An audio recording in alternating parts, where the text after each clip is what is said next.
let people. Okay. Okay, I'll also start letting people in.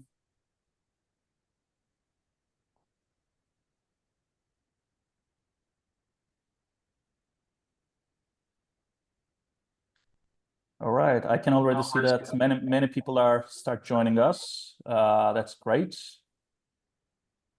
So people who are joining us, if they can just say hi, and if they can tell us where they come from in the chat, that would be lovely.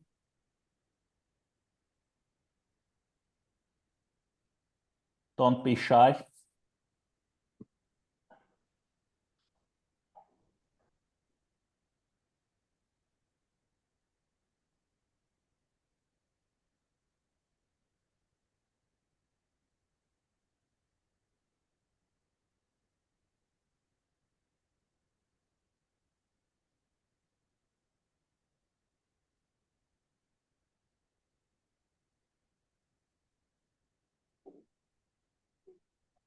Okay, we have Mikko from Turku University of Applied Sciences, Finland. I believe today we will have many guests, participants, registrants from Finland, as we are based in Helsinki, Finland. But I also believe that we will have many guests coming from different parts of Europe. Especially now we have great speakers from Belgium and the Netherlands. So we also expect to see some Belgians and Dutch people joining us. But I can also see some familiar names. Marton from Hungary is here. And I'm sure that, like, you know, we also have different guests, let's say, coming from the UK, Italy, Germany, Sweden, UK. Yeah. Woo, cool. Well, also, let me share my screen.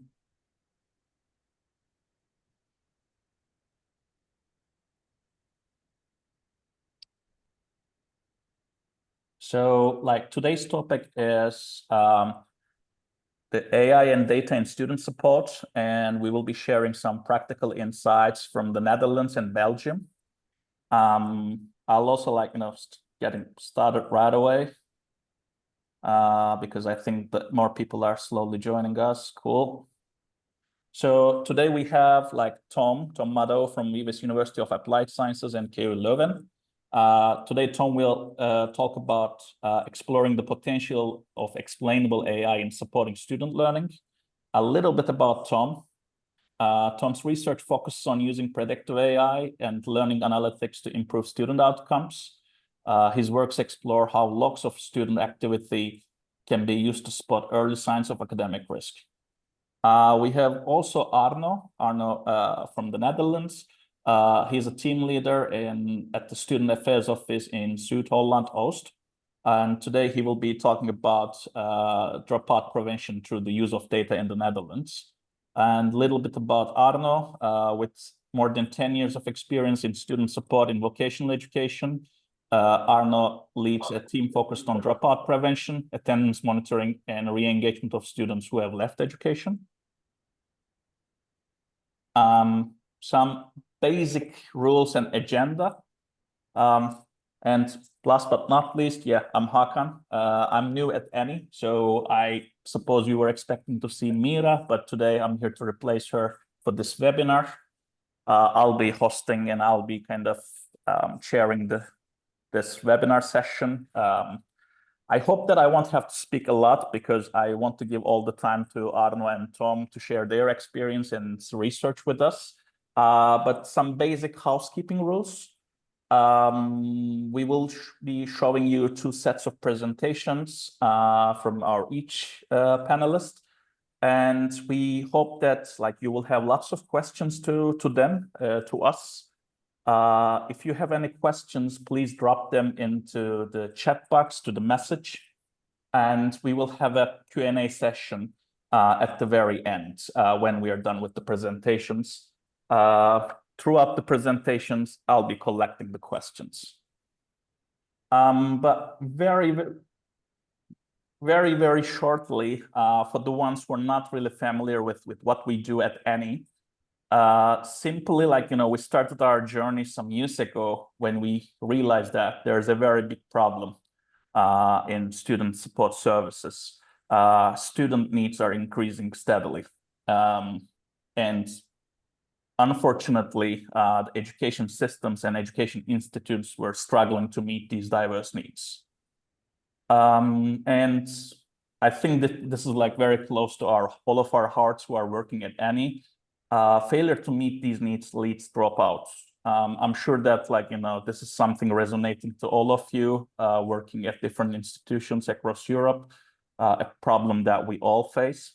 And for the last several years, this is what we are trying to solve. So what we do is we have created this any student support assistance and student support bot that lowers the threshold of communications between students and support providers from the universities, from the school side. And so far, we have supported more than 50,000 students in 45 different education institutions in 3 countries.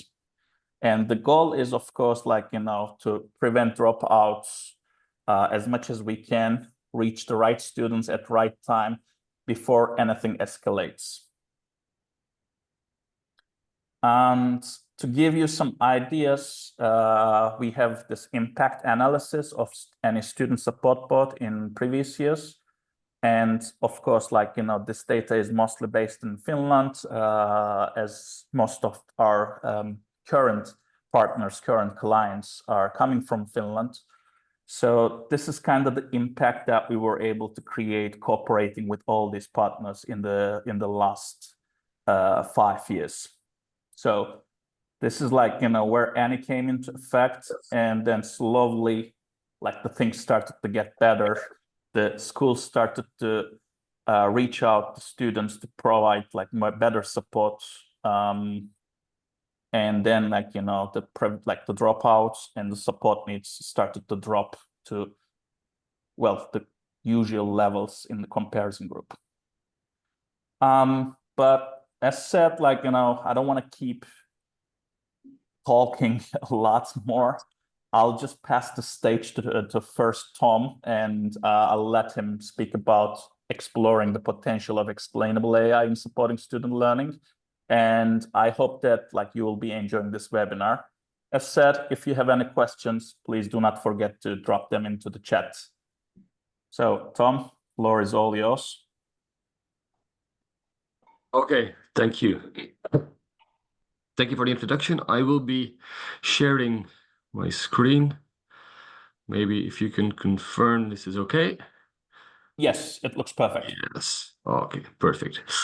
So thank you for the opportunity to give a short presentation on what we try to do in terms of predictive AI and the use of it to identify students at risk at VIVES University. So very shortly, my university is in Flanders. Flanders is the northern Dutch-speaking part of Belgium. And our university is a university of applied sciences. This basically means that we are teaching mainly professional bachelor degrees, so that's European level 6. So if you would want a master's or a doctoral degree, you would have to go to a different university in Flanders. But we are quite large. We have, I think, between 16 and 18,000 students every year over 7 different campuses. So one of our basic missions is applied and fundamental research, and I work here part-time as a teacher and part-time as a researcher on the topic of AI. I will do my short talk in 2 bits, in 2 parts. I will start with our plan, which was the plan when we started this line of research, and then in the second part I will shortly say how it's going, our plan, because it's not because you have a plan that everything goes like you want it, of course. So the idea was that we wanted to identify courses that would be suitable for a win-win between research and education at VIVES. So our population they are our own students. Then the idea is to track learning in these courses, and based on these logs of what students do in the course, we wanted to train predictive AI models. So the part of AI we are using is forecasting or the prediction. After these predictions, we would aim to explain them. I will be talking about that in the end. And the ultimate goal would be to help students. So I will talk you through the different parts of our plan.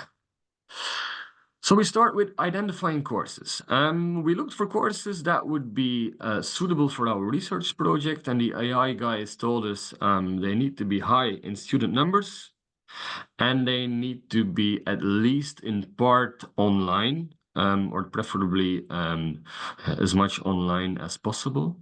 And as any good course, they would need a good instructional alignment, which means that there's a good connection between the goals, what you teach, and what you assess. So basically, we look for courses that would give us a lot of data, which is what you need for AI. So if we found these courses, we then tracked learning, and we did this in 3 ways. We started with a survey at the start, an informed consent, and some data on the background of these students. For example, what they did in secondary education, how old they are, this kind of stuff.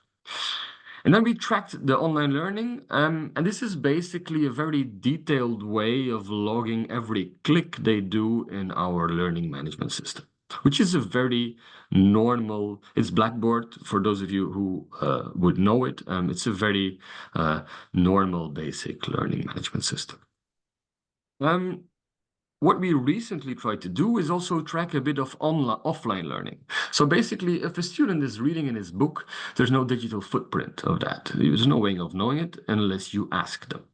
So what we did is we gave them the opportunity to install an app on their phone that beeps once a week for a 30-second questionnaire. And the questions are, since the previous beep, what did you do for this course? Did you study in your book? Did you use notes? Did you, etc.? So that was the ambition.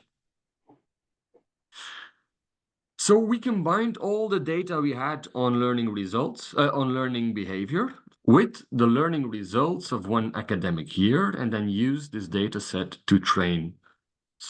And the goal is to predict student outcome using data only from the first half of the semester. Why only the first half of the semester? Because we need to predict early. There's no point in predicting a student's score the day before he takes the exam, because there's nothing more you can do about that. It's already too late. So we always limit our data sets to halfway the semester and try to make a prediction there. Of course, predictions need to be accurate, and this is something that you can measure, and we need to predict explainable. Now, why do we need to predict explainable? Because if there's no explanation to your prediction, if it's truly a black box operation, then it's difficult to have instructional value of it. So we try to not only say we think the student is at risk, but we say we think the student is at risk because we notice, for instance, it could be that the student has never been on any discussion board, and we know that students with his profile or her profile who go on discussion boards do well, and those who don't go on discussion boards don't do well. So we identify the student as being at risk because, etc. So we try to explain our predictions. And the ultimate goal would be to help students. Now, I like using this picture when I talk about helping students, because it's a very simple picture. This is a picture that prompts people to use the trash can. It's not an AI trash can. Just like our learning management system is not an AI learning management system. We do not have some kind of a complex AI-driven learning environment that selects content, etc. We have a very basic learning environment for our courses. It's a learning management system with quizzes, with a video clip, etc. But in this normal environment, we want to use AI to help them do the right thing to become successful in the course. So we use AI in an existing learning environment.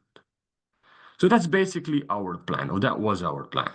Identify courses, track learning, train AI, explain predictions, and help students. So the first year, we track learning, we train the model, we assess the model, and we provide insights. The first year, there's really nothing you can do which is related to AI. You can only collect data. Now, this data informs then the second year. The second year, then you have a data set from the year before, and then you can track learning again, predict using the data from year one, explain your predictions, and try and help students. So this was our story before we began. Okay, so very shortly, how is it going? When we talk about identifying courses, I had to find colleagues that were willing to participate, and basically that was very easy. Colleagues love the idea. Colleagues don't have to change anything. They can just teach their course as they are used to in the learning environment they are used to, and we are simply tracking in the background. So it was very easy to find courses that were willing to participate. After this, we wanted to track learning. And this is where, for the first time, we had some real challenges. First one for sure is GDPR regulations. I know there's different ways to go about this in different countries. I was speaking to a German colleague not so long ago. In Germany, it's also very, very strict to get an access and to use data. In Flanders also, it's very strict.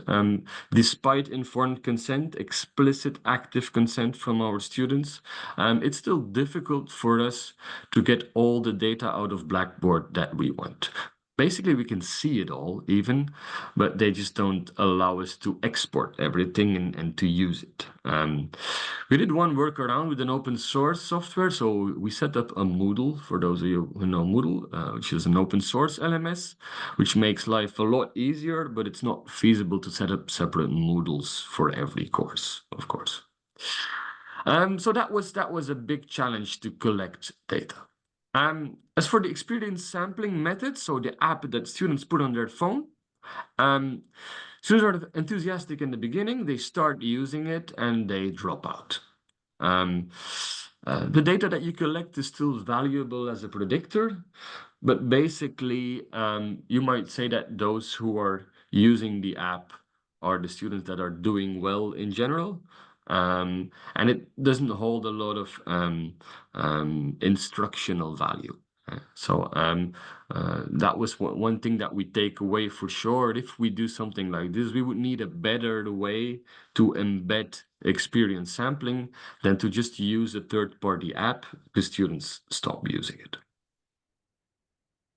Okay, so we were able to track learning, some challenges, but especially in the open source LMS, we could track very, very detailed.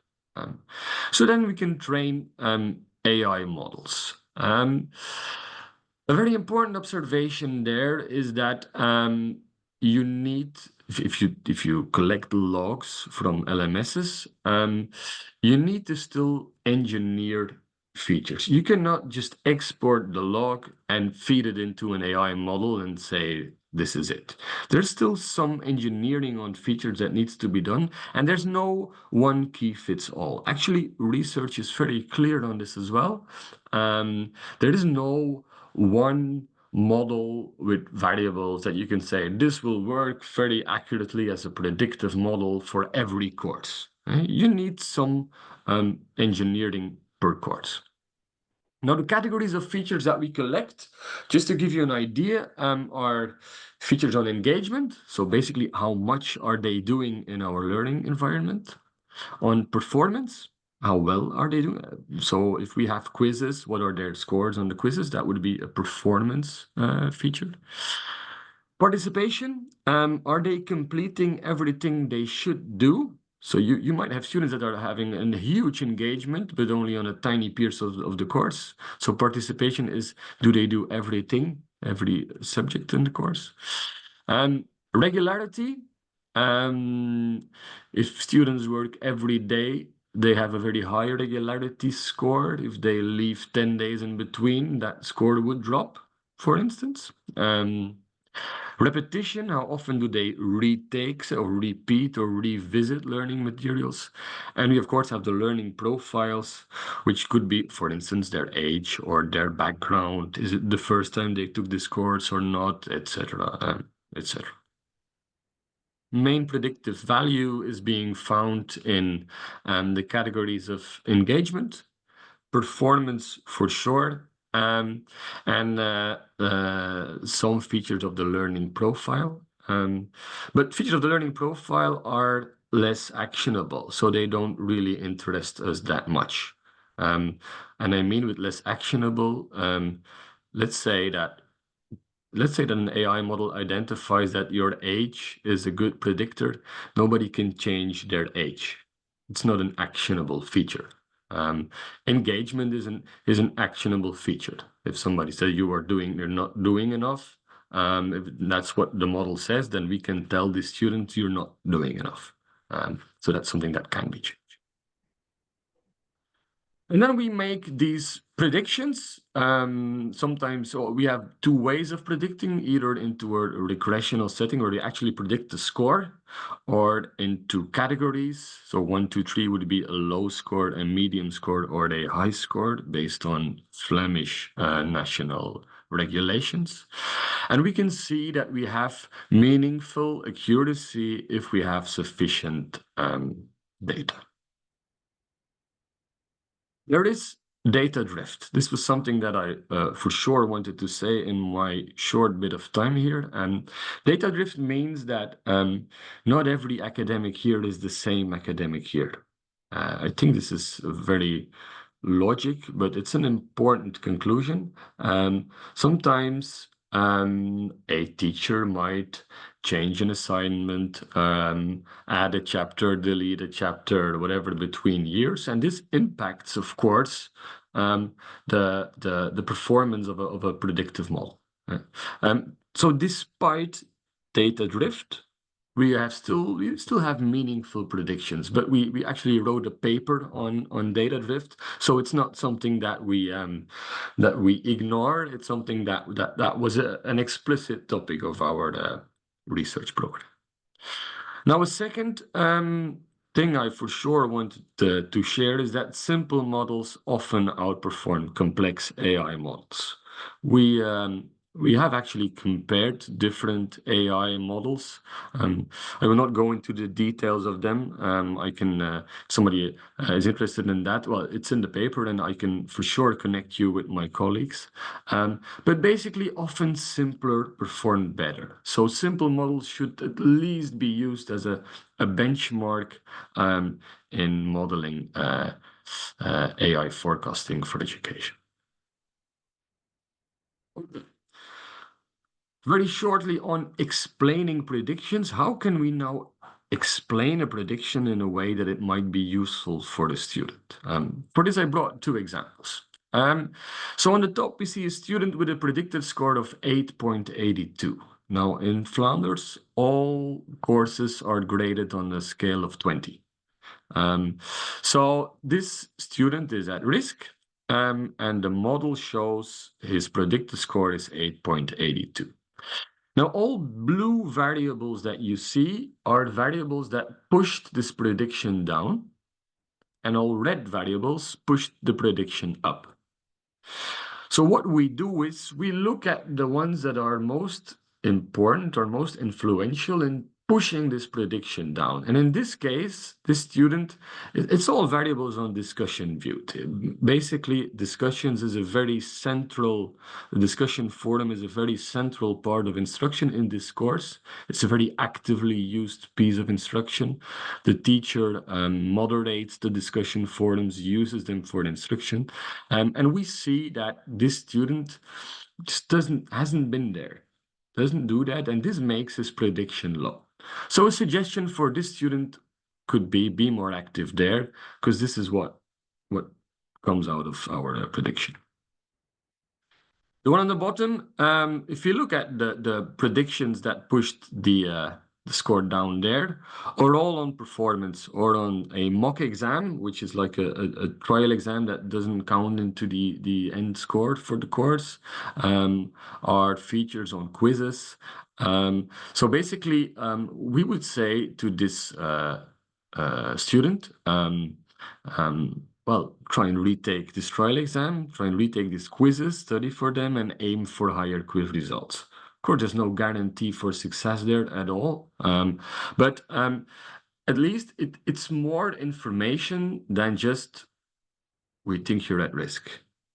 So that's a bit how we try to explain this. For the technical participants, I don't know if there are any, but these ways of prediction explanation is called Shapley values, SHAP values, SHAPP.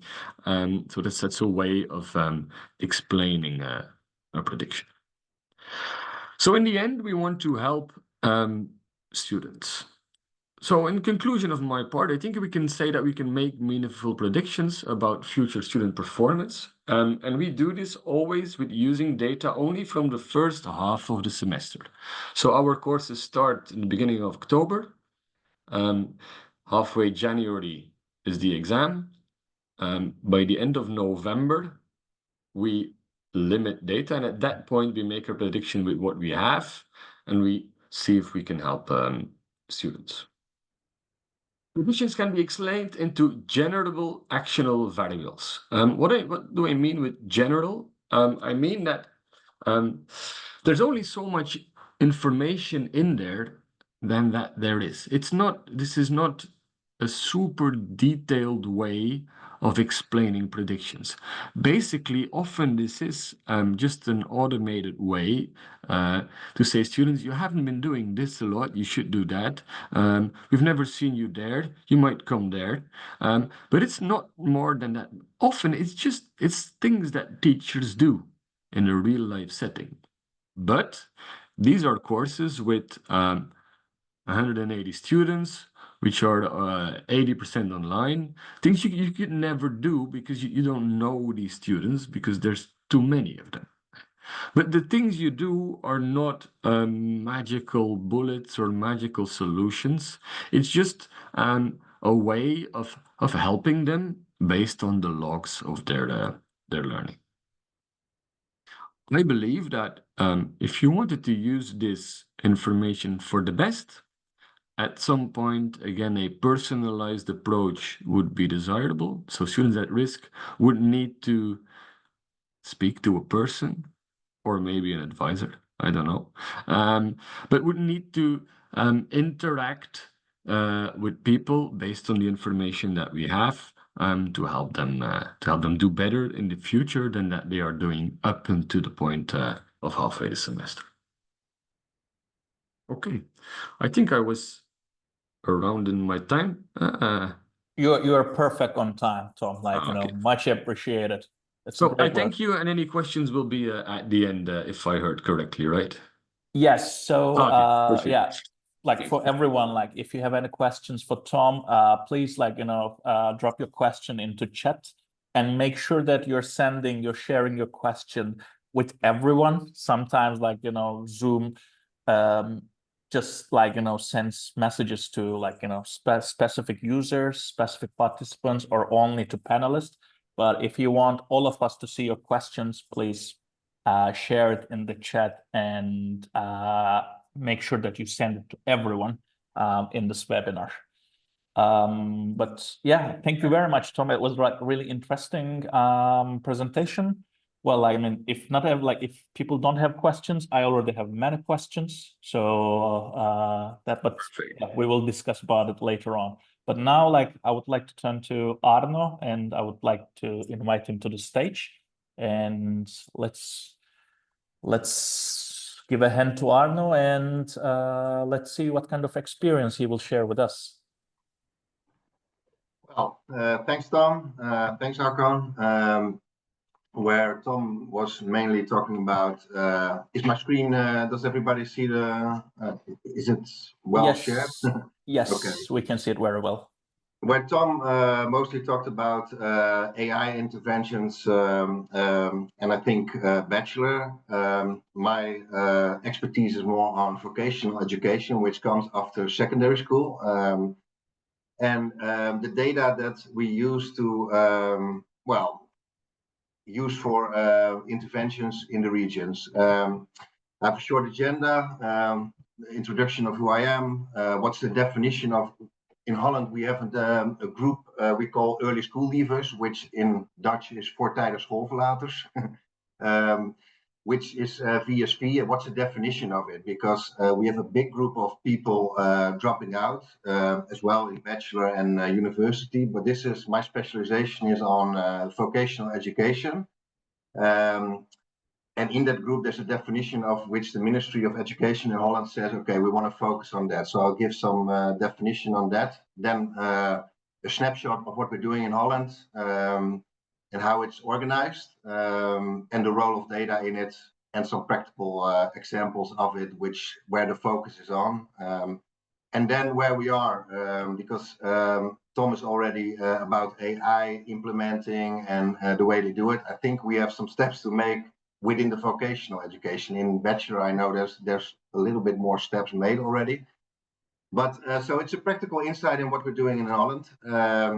Well, for me, I work with youth from 16 to 27 for, I think, over 20 years now. I'm a social worker. That's my background. I'm not into ICT.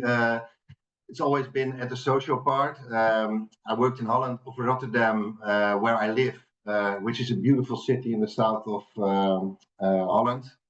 A lot of people go to Amsterdam. I would say I would enjoy you come to Rotterdam. It's actually pretty nice. And in Holland we say, well, I go a little bit off topic. I'm not, but in Rotterdam we earn the money. In Den Haag it got divided, and in Amsterdam it got spent. I think it says a lot about Holland. But if you have questions about that, put it in the chat. And I worked well as a youth worker, and then I went to education. Been working at the Shipping and Transport College, because Rotterdam is a city with a lot of logistics and a big harbor, as you probably know. And I worked there as a special educational need coordinator and dropout policy advisor.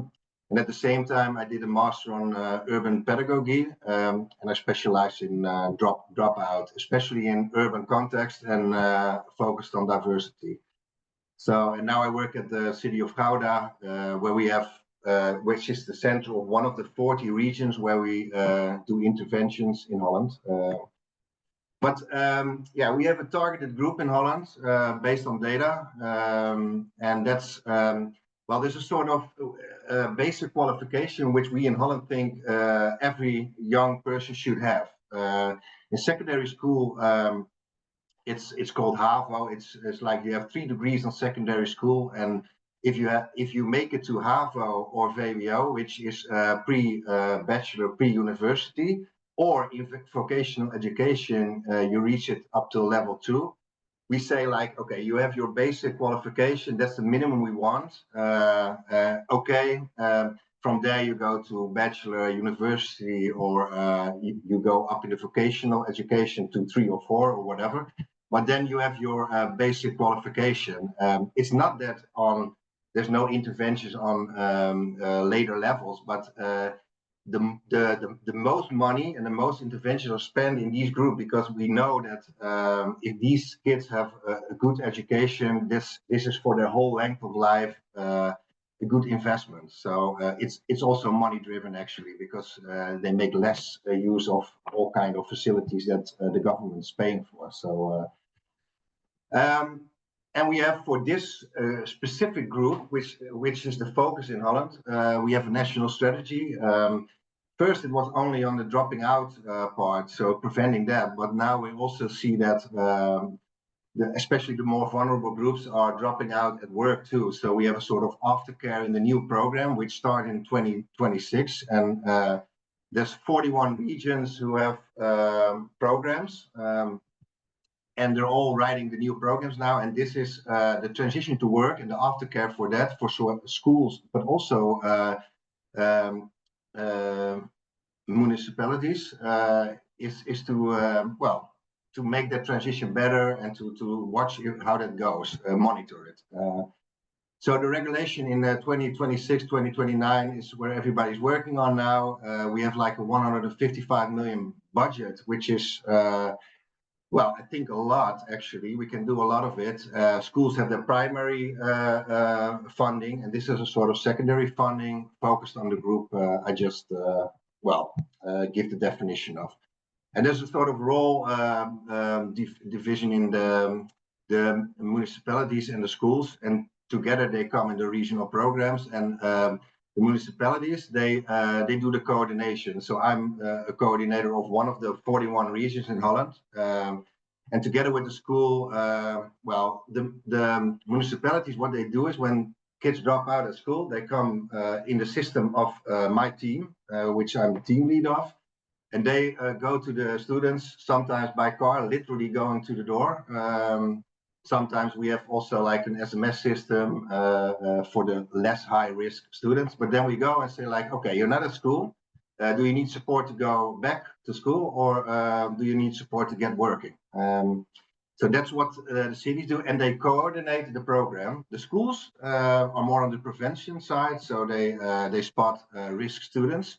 And that's also why I'm very interested in the story Tom told, because I see in the vocational part of the education in Holland that we are experimenting with some predictive models, but there's a lot of progress to make, because in the schools, they're actually pretty good at the quality side. So mentors, care teams, looking at students, but looking more data-driven in this part of student support, I think we can do a lot. The good thing about regional programs is that we have to work together, municipalities and schools, which makes it more integrated policy, which is good, I think. At the same time, it's not all yay. We have a lot of problems sometimes because cities have different approaches than schools, and there's differences in how we want to solve things. So especially when money gets involved, sometimes it gets a bit nasty, actually. That's the truth, but most of the time we make it through, and yeah, I think we have regions which are doing very good work, and some regions have to do some more, is in my opinion, but most of the time it works very well. The new program is written at this point, and what we see is the data is getting more and more important. We start the program with a regional analysis. We have to make that. The Ministry of Education says, like, you have to do that. It's not a choice. It's if you want to get the money and the funding, you need to prove where in your region are the high-risk students in the high-risk areas. So I think I'm one of the people in the coordinators in the country which is really happy with that, because they gave more points we had to address, and to the schools it gave me like, okay, we have to do this. And the target is, of course, the need we have a very good data system which the ministry monitors the dropouts. But we also have a new group, the NEET, so not in education, employment or training. They are added up till 27 years old. We have to monitor them. So we also have to put targets on them and, well, show and effect records for both groups.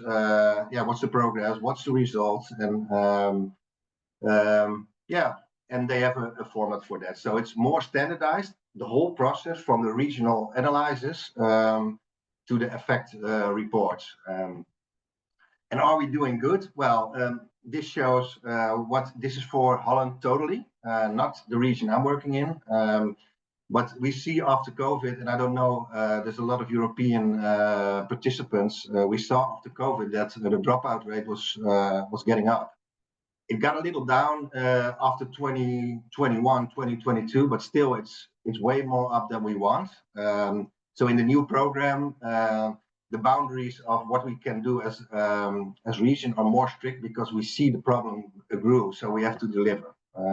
That's what, and especially because there's less money. Because I don't know, probably that's in a lot of countries happening now. More money is going, for instance, to NATO. So the spending on education, and especially the vulnerable students and the programs which are involved, like this one, yeah, are in danger in a way. So we have to deliver. I don't know if this is going to work out, but the data which we which we use to say, okay, what's needed for the program, we have a very good dashboard, and I don't know if what the other countries, are you seeing the switch in my screen, or is it still? We see the screenshot from the dashboard. Yeah. Okay. Yeah. So I don't know if it's moving, and if you can see real time what I'm doing. But we have a pretty good dashboard, which we can. It has three components. We can look at the region, the amount of dropouts. The schools can look in, like, from course to college to whatever, zoom in their school.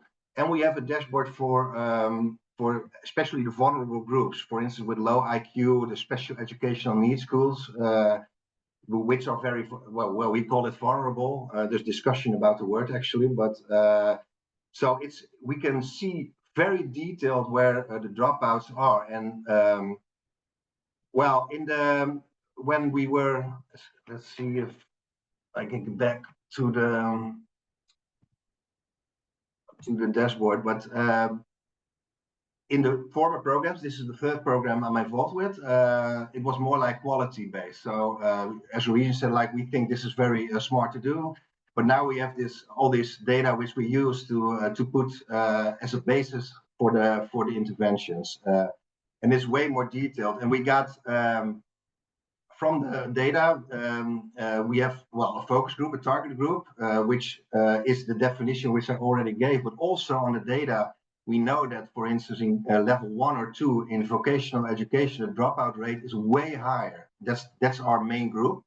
So that's the focus within the group I gave the definition of. And within that group, we, as a region, look like, for instance, some courses, the logistic courses, for instance, are main delivering dropouts. So we can really tune into school to class level to see where interventions are needed the most.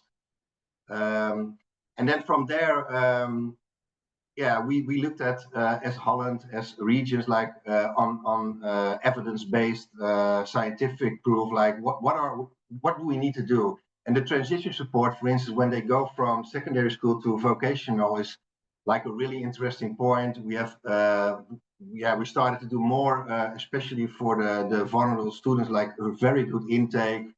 So they land in the first 100 days in a soft way.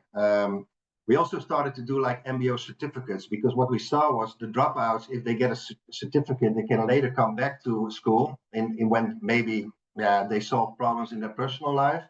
So they can do a second try, which wasn't the case 3 years ago. And that helps to first solve problems and then get back and know that you don't have to do it all over again totally.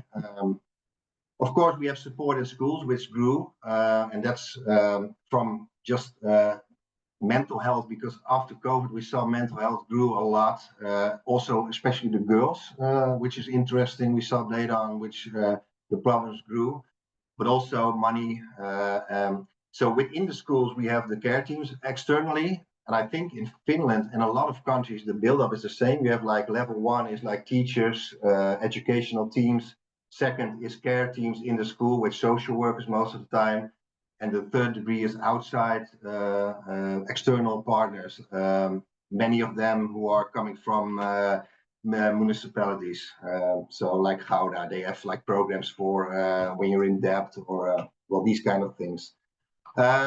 We also started like the ministry said, like, to prevent dropout, do work-based learning. So we do a lot, way more, because there's just a group who wants to be practical, want to do things instead of the more theoretical part and learn on the job. So that's something we increased the last years, and in the new program is very important. And what I earlier mentioned is that there's a lot of aftercare added. So we have to monitor students when they left school. Like, how are you doing on your job? Do you need support in that from the job, or can we do something in that? So, and we have to do that 1 year after they left school. So that's some practical examples which all the programs need to contain and where we're working on as a country and as a region. So where do we stand? I think we have in Holland a good infrastructure. We have a strong foundation. We're working way more data informed than we used to do. But when I look to AI potential, we have some examples in Holland. There's a data coalition, which a group of big schools which have a good infrastructure on data are working together. Also, Tom mentioned this. You have to, the data which is in the system, it doesn't. Sometimes it's difficult to get it out in a good way, or the registration, for instance, we know all that attendance is very important, but if it's not registered well, the output is also not well. So there's a data coalition with schools who have a good infrastructure, good data, and they're experimenting what Tom already is doing. And that's most of them are doing predictive models. So that's the main what's happening in Holland. To get the high-risk students out, to be effective, to get the targeted group even more targeted, and put the right on the data, put the right interventions on it. So if I look at the current use of AI tools, there's no national AI infrastructure yet. So there's no programs that are, for instance, like I gave some examples in the sheet before on AI, that's not happening yet, and especially because there's a lot of dialogue still going on in Holland. I don't know how that's in the other countries. I'm happy to hear that in the chat. But transparency, fairness, inclusion, these are themes which are really discussed about. Still, I think there's a lot of room for AI, and that we really should. So we say A in Holland, and in the group, the subgroup I work with, but B in the solution part and AI within that, we have to do a lot of work, and it's starting to come up, but it's still not really substantial. So that's our opportunities that's ahead of us. And that's about my story about a snapshot of what we're doing in Holland in vocational education. So, Perfect. Thank you very much, Arno. So actually now it's time that we can move on to Q&A, questions and answers. So if you have any questions, please feel free to type into the chat. And I'm sure like Tom and Arno will be very happy to answer them.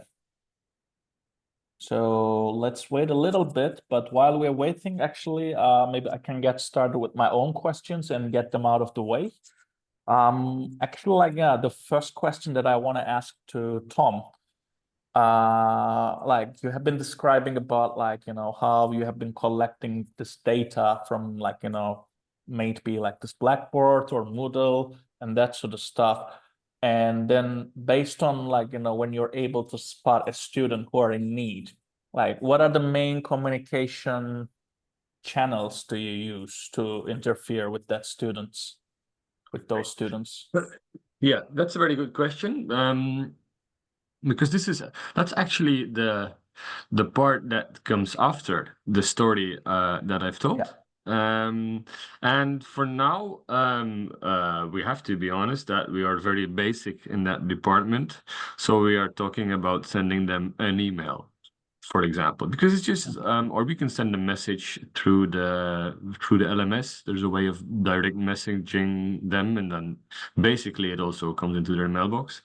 So yeah, for sure, that is something we've been thinking about, and that needs to improve. And as I mentioned, I believe that the best way of handling this would be bringing these students in touch with a person, or I don't know, maybe an advisor, but with somebody that interacts with them on the reasons why they are identified by a model at risk. This does not mean actually that they are at risk. That means that the model identified them, nothing more than that. If there's a guy that says, listen, I don't use LMS, I just study the book and I always get good grades, then that might be the end of it. Yeah. For now, it's just very basic emails or messaging, but that would need to improve in the future, I think. And I think, like, the my follow-up question is also a little bit related to this, like, and I guess now we have also a little bit of time, so I can safely ask this to you. You have described how the current situation is and how it has developed so far. But what is the future outlook? What is next for your project? Yeah, well, what is next in our project depends, I think, as in every University of Applied Sciences, depends on funding. So we have this research funding that allowed us, we had this research funding that allowed us to collect data, explore models, compare models, etc. And for now, we are in the process of looking for funding to roll this out on some kind of a bigger scale. Because up until now, it's a research project. This has not been rolled out in our university in a systematical way.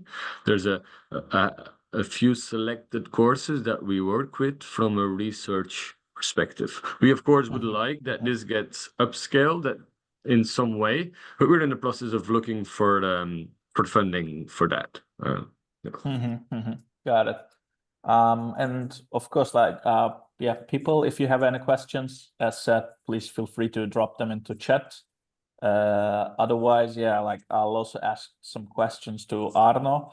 And actually, like, my questions to Arno is more about, like, this the strategy that he has mentioned in his presentation, this the national strategy of like 2026 to 2029. Like, how well AI is incorporated into the strategy? Like, what, like, you said that there's no national AI like initiative or like projects at the moment yet, but how does the AI outlook in the strategy look for the Netherlands? Well, I see a lot of schools struggle with already the data story. So there's infrastructure, which is in Holland very good. I think the data-driven side is already mentioned in my presentation, is very good too. But translated to AI training models, like Tom is already doing, I see it more in bachelor, and there's more research involved in bachelor too. But in the vocational education, I think there's a lot to win. In the data coalition, where a few big schools are looking for training models and predictive models, actually, because that's the main focus. There's a lot of interesting things happening there, but it's still not on the level that it's integrated in schools and is really working. To do the step C, actually, like helping students, because after data driven, we have a focus group. B, we have AI models, getting that very focused, and then C, getting the solution and the intervention in the right place. And there's a will to win, and we do a lot of interventions already, evidence-based, but not with this system and this. And we don't know the outcome also, because we didn't do pilots which are substantial and researchable. So there's a lot to do, actually. I would have said, like, Holland is very far. It isn't. No. But like, how do you see it, like in maybe European wide or worldwide? Do you think that there are already some good examples? I mean, now, of course, like, we have heard Tom doing this fantastic research work, but is there any, like, thing, like, some projects that's making you excited, like, European wide or worldwide?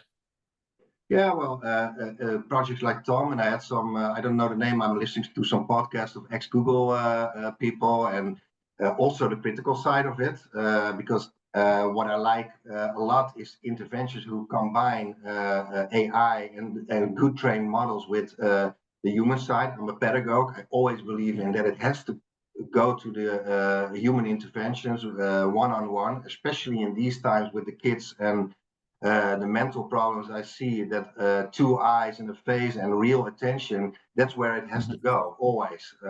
So I've seen models which are trained well and then end over there, and which are really designed to do that. Yeah, that's where I think in Holland it will go to, because of the ethic discussions going, and that's where the good examples for me are. Yeah.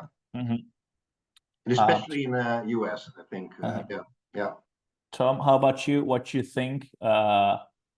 Is there some like, like some good projects, good like research making you excited, or like, some bad ones or bad ones? Yeah, maybe just one quick example. We have something that's called Smart School. It's a Flemish company that has basically the monopoly on the use of LMS in secondary education. So they organize all digital content and communication between students and parents and the school in the entire region of Flanders. I think they have like a 99% share.